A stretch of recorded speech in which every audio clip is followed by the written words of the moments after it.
வைகுண்டத்திலிருந்து திருவேங்கட மலையில் நிரந்தரமா தங்கி பக்தர்களுக்கு அருள் புரிஞ்சிட்டு வராரு. ஒரு முறை லட்சுமி தேவி திருமாலுக்கு உணவு சமைக்க நீர் வேண்டி ஒரு தீர்த்த கிணறு உருவாக்கி இருக்காங்க. அந்த தீர்த்தம் லட்சுமி தீர்த்தம், ஸ்ரீ தீர்த்தம்னு அழைக்கப்பட்டிருக்கு. அடுத்து பூமாதேவியும் ஒரு தீர்த்த கிணறு உருவாக்கி இருக்காங்க. அந்த கிணறு பூ தீர்த்தம்னு அழைக்கப்பட்டிருக்கு. காலப்போக்கில் இந்த இரண்டு தீர்த்தங்களுமே திருவேங்கட மலை மண்ணுக்குள்ள புதிஞ்சு போயிருக்கு. பல வருடங்களுக்கு பிறகு திருமலை அர்ச்சகரிடம் உதவியாளரா சேர்ந்த ஒரு விஷ்ணு பக்தர் பூஜைக்கு தேவையான பூக்களுக்காக ஒரு தோட்டம் அமைக்கலாம்னு குழி தோண்டின இடத்துல ஸ்ரீ தீர்த்தத்தையும் பூ தீர்த்தத்தையும் பார்த்து அந்த இடத்திலிருந்து நீர் எடுத்து திருமாலுக்கு பூஜை செஞ்சு வந்திருக்காரு. அவரோட காலத்திற்கு பிறகு மறுபடியும் இந்த இரண்டு தீர்த்த கிணறுகளும் மண்ணுக்குள்ள புதிஞ்சு போயிருக்கு. அந்த விஷ்ணு பக்தர் தான் தன்னோட அடுத்த பிறவியில தொண்டைமான் சக்கரவர்த்தியா பிறந்திருக்காருன்னு சொல்றாங்க. தொண்டை மண்டலத்தை ஆண்டு வந்த தொண்டைமான் சக்கரவர்த்தி தான் கிமு 1ஆம் நூற்றாண்டில் திருமலையில் ஒரு புற்றில் இருந்த ஏழுமலையானின் சுயம்பு சிலையை முதல்ல பார்த்திருக்காரு. அந்த சிலையை எடுத்து அபிஷேகங்கள் செஞ்சு அந்த சிலையை சுற்றிலும் ஒரு மண்டபத்தை கட்டி முதலாக திருமாலுக்கு கோவில் பிரகாரம் கட்டி தினசரி வழிபாடு செஞ்சு வந்திருக்காரு. தன்னோட முன் ஜென்மத்துல அவர் பார்த்த இந்த இரண்டு தீர்த்த கிணறுகளை தேடி கண்டுபிடிச்சு அந்த கிணற்றை சுற்றி தங்கத்தால் ஆன கவசம் அமைச்சிருக்காரு. உலகத்திலேயே தங்கத்தால் அலங்கரிக்கப்பட்ட ஒரே தங்க கிணறு திருப்பதியில் மட்டும்தான் இருக்கு. இந்த தங்க கிணற்றில் இருந்து நீர் எடுத்துட்டு போய்தான் ஏழுமலையானுக்கு அபிஷேகம் செஞ்சு வந்திருக்காங்க. வெங்கடாச்சலபதியை தரிசனம் செஞ்சுட்டு தங்க வாசலை விட்டு வெளியில வந்த பிறகு உணவு கூடத்தை தாண்டி பகுலாதேவியை தரிசிக்க போற இடத்துல அமைஞ்சிருக்கு இந்த தங்க கிணறு. கிட்டத்தட்ட 33 ஆண்டுகள் இந்த தங்க கிணறு மூடப்பட்டே இருந்திருக்கு. இந்த கிணற்று நீர் திருமால் அபிஷேகத்திற்கு ஏற்றதா இல்லைன்னு சொல்லி தங்க கிணற்று நீரை மூடியே வச்சிருந்திருக்காங்க. கடந்த 2007ஆம் ஆண்டு இந்த கிணற்று நீர் நன்னீரா மாறின பிறகு திருமாலுக்கு வெள்ளிக்கிழமை அபிஷேகத்திற்கு மட்டும் இந்த கிணற்றிலிருந்து நீர் எடுத்து பயன்படுத்தி வந்திருக்காங்க.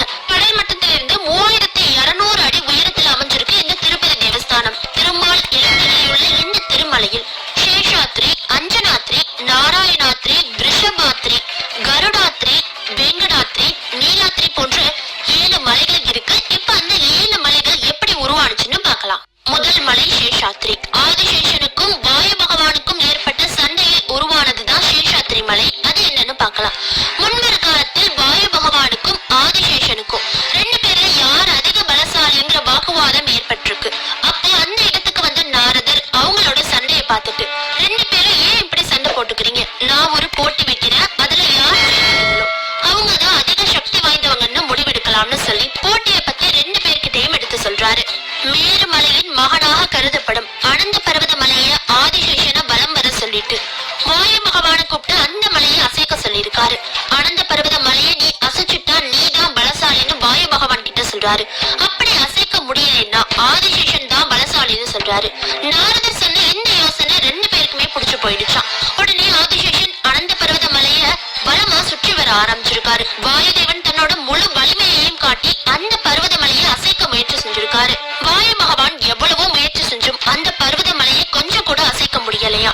இரவும் பகலுமா புயல் காற்றா வீச ஆரம்பிச்சிருக்காரு வாயுதேவன். ஆதிசேஷனும் விடாபிடியா இருந்து பர்வத மலையை பலமா புடிச்சுக்கிட்டாரு. வாயுதேவனோட வலிமை மிக்க காற்று புயல் காற்றா மாறி 7 உலகங்களும் ஸ்தம்பிச்சு போய் நின்றுருக்கு. மண்ணுலகத்துல உள்ள உயிர்கள் எல்லாம் கஷ்டப்பட ஆரம்பிச்சிருக்கு. ஆதிசேஷனும் வாயுதேவனும் கொஞ்சம் கூட அவங்களோட முயற்சியை கைவிடுறதா இல்ல. இந்த போட்டி இப்படியே சில நாட்கள் நீடிச்சிருக்கு. இவங்க 2 பேரோட போட்டியை பார்த்த தேவர்களும் இந்திர பகவானும் ஆதிசேஷன் கிட்ட போய் உங்களோட சண்டையால எல்லா உலக உயிர்களும் கஷ்டப்படுறாங்க, வாயுதேவனோட கோபத்துக்கு பிராணிகள் ஆளாக முடியாது, அதனால நீங்க தான் எங்களை எப்படியாச்சும் காப்பாத்தணும், உங்களோட முயற்சியை நீங்க கைவிடுங்கன்னு வேண்டி கேட்டிருக்காங்க. தேவர்களோட வேண்டுதலின்படி ஆதிசேஷன் அனந்த பர்வதத்தில் உள்ள தன்னோட பிடிப்பை கொஞ்சம் தளர்த்தின உடனே இதுதான் நல்ல தருணம்னு எண்ணிய வாயுதேவன் அனந்த பர்வத மலையை மேல தூக்கி எறிஞ்சிட்டாராம். அங்கிருந்த அனந்த பர்வத மலை பூலோகத்தில் வராக கஷேத்திரம்ங்கிற இடத்துல வந்து விழுந்திருக்கு.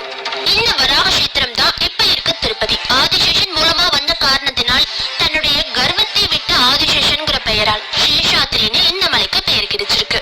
இரண்டாவதா அஞ்சனாத்ரி மலை. அஞ்சனாதேவி ஹனுமாரோட தாயார். திருப்பதியில் உள்ள ஆகாச கங்கையில் நீராடி தவம் இருந்து ஆஞ்சநேயர மகனா பெற்றெடுத்திருக்காங்க.